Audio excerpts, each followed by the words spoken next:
Today we turn RimWorld into an arcade game. Let's get started.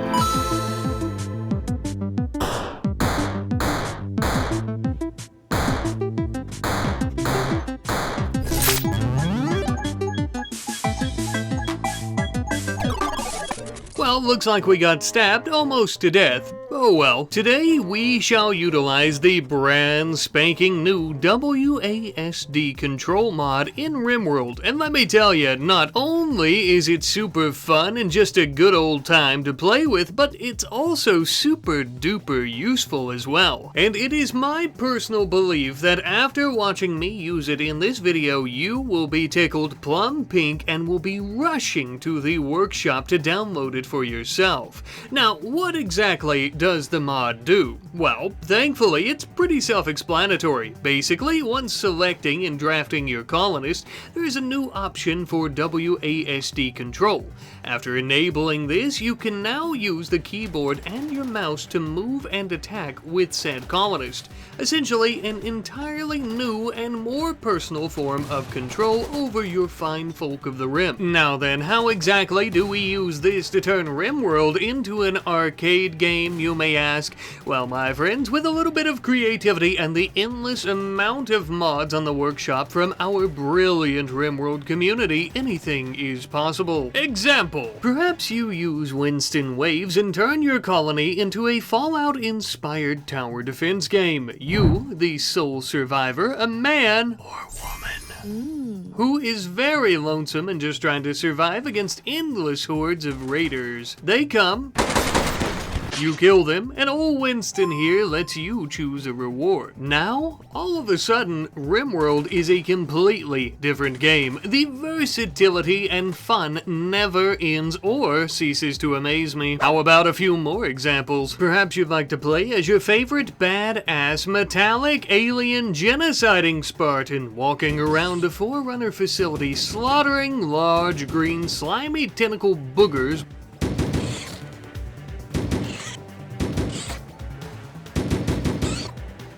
all while you're waiting on your floating companion.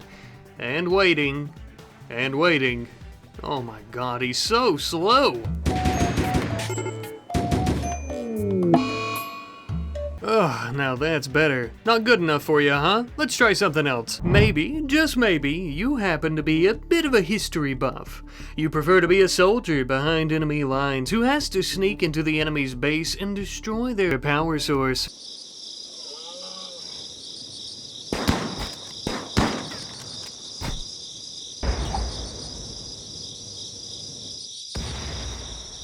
Now your allies can finally make it across the field without being spotted by enemy snipers, and you are a damn war hero. Or perhaps the next day when you and your squad have moved through the forest and yet you have still come under heavy enemy fire. Outnumbered and outmatched, you decide to take matters into your own hands.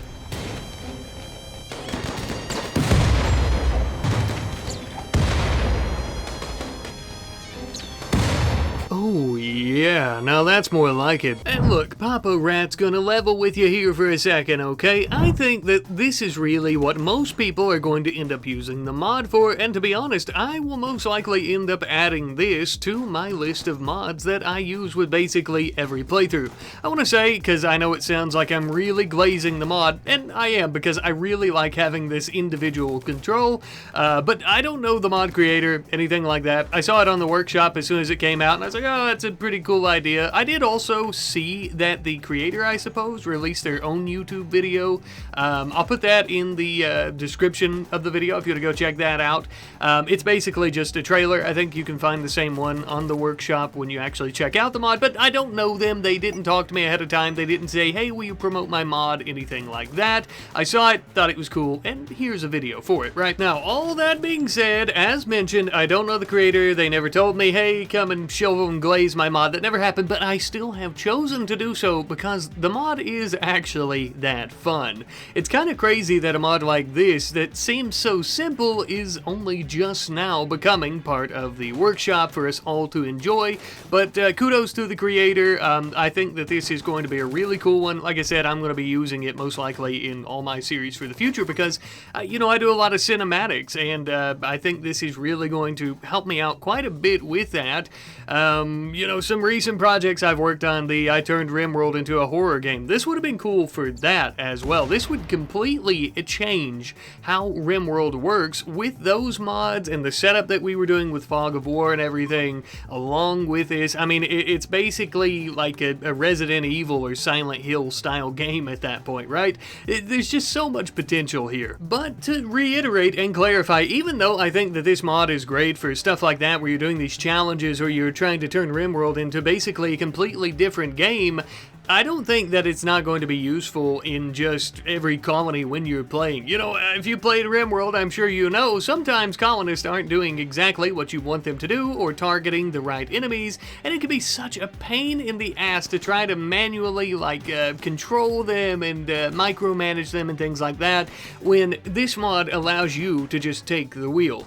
Of course, you still have to deal with RimWorld's shooting system, where you're not exactly going to be accurate 100% of the time. You can always change that with character editor if you're doing something like an arcade style game, of course. That way you can hit people more often, or basically every time, and just kind of have some fun with it. But I guess I do see a very practical use for it in just daily colony playthroughs, or whatever the hell you want to call them, where you're just kind of doing RimWorld normally. Now that I'm done glazing the mod though, I can talk about some of the problems that I've found with it. Now most of these, as far as I can tell, are realistically just because I'm using other mods, but as someone who constantly uses mods basically every single time he plays, you know, that might become a little bit of a nuisance. Now, it doesn't mean the mod isn't good or anything like that, but some of the issues I found is with the Camera Plus mod. You may notice when you're trying to zoom back in, the screen kind of goes gray, you can't see anything, not exactly sure why. The way to fix that, or at least the way that I found to fix that, is to just kind of pause, zoom in, and, you know, not have to worry about it. But if you're doing something where you're just going gung-ho and never pausing with it, that could become a little bit of a pain. Some other issues, as you can see right now on the screen, if you're using dual wield and say you're like this officer here in this city with 2 auto pistols, I'm not actually shooting. One of them is shooting at all times at the target where it's aimed. Now, that's not exactly a nuisance, but maybe if you're doing a cinematic or something, it could kind of be a bit of a pain in the ass. It's a little odd, it doesn't seem to work perfectly, and again, I mean, it doesn't have to, really. These mods I don't think were designed for each other in mind, of course. And then the other issue I notice is if you're using simple sidearms and you're trying to swap to your sidearm, you're of course going to fire in the direction that you're clicking because, well, that's where you're pointing. Again, not necessarily a design flaw or anything like that, or an issue, but maybe just something to keep in mind, of course, for the future if you're playing with those mods. Speaking of sidearms, though, I want to say that the unsung hero here that I've yet to mention is melee combat, and realistically, I haven't really showed any of that either. This is where dual wielding comes in very handy. I mean, if you're dual wielding 2 weapons like this, you don't really have to worry about them firing on their own, of course, and you have double the weapons to try to kill people with in melee combat. Also, though, you may notice that occasionally when enemies are very close, the pawn actually hits that person on their own, which is really cool. They don't do that when shooting, although I think you can turn on run and gun and just kind of walk around and they'll shoot on their own without you actually having to do it. Similar to melee combat, if an enemy gets too close, they will hit said enemy on their own, which I find to be extremely useful, of course, especially when dual wielding. Something else that's really great about all this too, you've probably already noticed, is the fact that after hitting an enemy, you can actually step away when controlling the pawn, and I think this gives a major advantage, because even while you're cooling down in between melee blows and attacks, you can get away from your enemy, which I'm sure we all know is not really possible in normal RimWorld. So yes, as one might imagine, I think that this gives you a major advantage in melee combat against any and all enemies. This also makes it a bit harder for them to hit you if you're running away, and if they miss that strike while you're running away, which is going to make it slightly harder, at least to my understanding, to hit you, then now you have a chance to strike them back while they are actually recouping from their strike. It's just really cool, and I mean, it's a huge advantage. But that's enough chit-chat. You want to see a real arcade game, don't you? Well, you are in luck. I introduce to you Phil, our protagonist of this little arcade game. Phil here is a greedy little pig and only cares about one thing, getting to his goal. What is Phil's goal, you might ask? Well, it's a lot of money, but if he wants it, he's going to have to work for it. In a place beyond space and time. Don't mind that, just a glitch. But if Phil hopes to hit his goal, he's gonna have to beat off a lot of dudes, and that's exactly what we plan on doing. Each one getting tougher and tougher with every room until we finally reach the main boss. Our first competitor is simply going to be wielding a stick similar to ourselves, that way it's even. Alright, let's do this. I came out the gate hot and ready like a little Caesar's pizza, swinging my log and beating this fella in the head with it. I would be lying if I said he didn't have me squealing for a minute there, but eventually I killed him. Now, something I forgot to mention that was part of the game is the fact that with every enemy we kill, we get an upgrade to our gear. This time around, it is a proper sword. As the enemies get harder to defeat with better gear as well, this will help us offset that a bit. Reward-based gaming. Not only do we get rewards for each victory that we accomplish, but we're also going to have something of a room that could serve as, I guess you could call it, a checkpoint. Somewhere we could actually tend and heal our wounds, as well as meet recreation demands and other things like that, basic needs of a colonist. Now, I did supply each of these checkpoint rooms with some fine meals. Now, that is going to give them a mood buff, keeping them from having mental breaks, which is very crucial since this is going to be an arcade game, but of course there's only enough for 2 meals. Meaning you can't just hide away in the checkpoint room forever because eventually you'll starve, forcing you to go out and fight your enemies. I felt that these rooms were much needed for this little game because it wouldn't really be fair for our enemies to not have a scratch on them, and yet we are very injured from our previous fights. But I'll try not to bore you too much with our resting, healing, and eating. We'll kind of stick to the action for the most part. Speaking of, our next foe is a nude gentleman, so he does have a bit of a disadvantage in terms of armor, even though we're just wearing a t-shirt and pants, but he has the added advantage of having 2 small knives, so he's going to be much quicker on his feet. Naturally, I was completely fearless, coming out the gate hot once more, stabbing the fella right in the chest, I guess, and eventually, well, I ended up killing him as well. Rather quickly, I might add. He, too, would drop yet another wonderful reward, with it being a set of armor, though it is poor quality. It is better than just a t-shirt and pants, I'll tell you that. Now we're talking, baby. Now, I know what you're saying, probably. Rat Daddy, that fight was far too easy. This game sucks. Well, my friend, we're not just fighting one enemy this time around, we're going to be fighting 2 before our next checkpoint room, which does mean we're going to be facing our next foe with a few slashes already in us, giving them the upper hand. Our next foe has their own set of plate armor made of steel, as well as dual-wielding 2 battle axes, so here's hoping we don't die. I entered the arena, and the 2 of us were kinda sorta playing chicken for a moment, but as soon as he turned his hairy back on me, I struck. We would begin beating each other senseless through our plate armor, but eventually I struck him right between the eyes, killing him. The reward that he dropped would end up completing our armor set, with it being a nice steel helmet for the old noggin. No doubt that will help us out immensely in these last few rooms. Of course, though, it did end up coming at the cost of our health. Not to worry, though, as we had finally made it to our checkpoint room, where we could begin and tending to these wounds and healing up a bit. Having ourselves a little bite to eat. A nice, comfortable, quick little snooze is always good for the soul. And we'd also end up playing a good bit of chess, not only to satisfy our recreation, but also to keep our wits sharp as attack. We were definitely going to need them, as next up we will be tackling 3 separate rooms in a row with a total of 5 enemies. Trials and tribulations, gentlemen, trials and tribulations. Our next enemy is going to have damn near identical armor to ourselves. The only difference is it looks like they have a halberd, which is going to give them the advantage of reach. Again, I entered the arena, and again we kind of kept our distance from each other, though we did strike once, hitting each other's armor and doing no damage. But things really started heating up a bit after that, and I started running all around the center monolith, trying to distract them and confuse them, which seems to have worked. This would allow me to sneak up from behind, stabbing her in the back, and I was quite literally running circles around her up until... Well, shit just got interesting. That there, lads and lassies, is a laser shotgun. How about a test drive?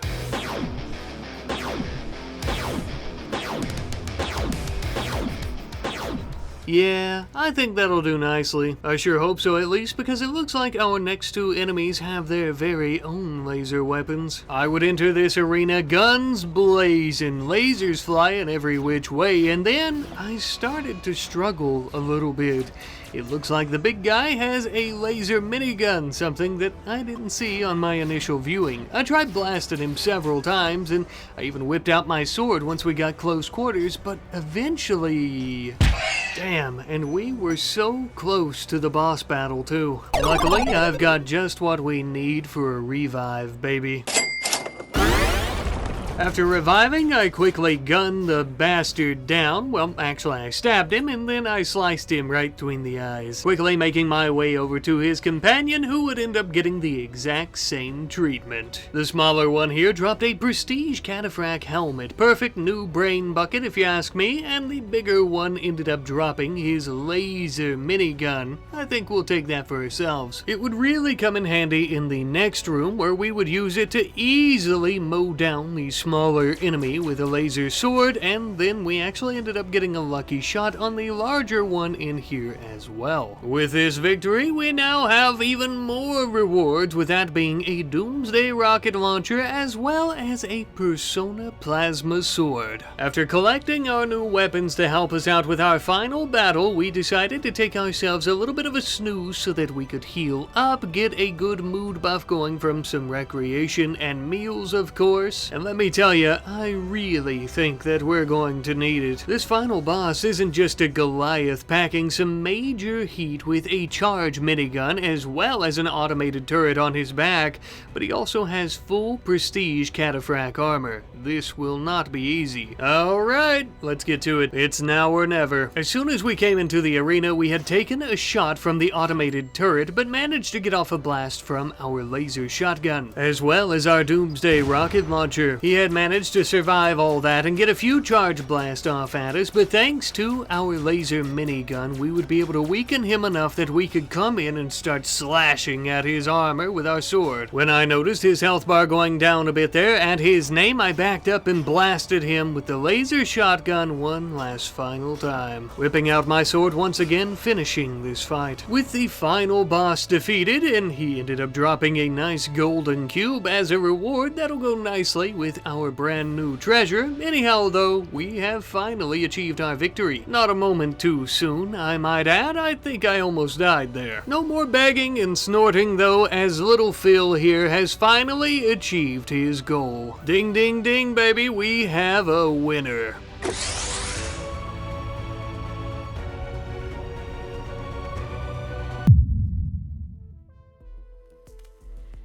Hey, thank you ever so much for watching the video today. If you've made it this far, I just want to say I really appreciate it. I appreciate you watching the video. I'd appreciate it if you could give me a little like and a sub if you haven't already. I'd really appreciate that.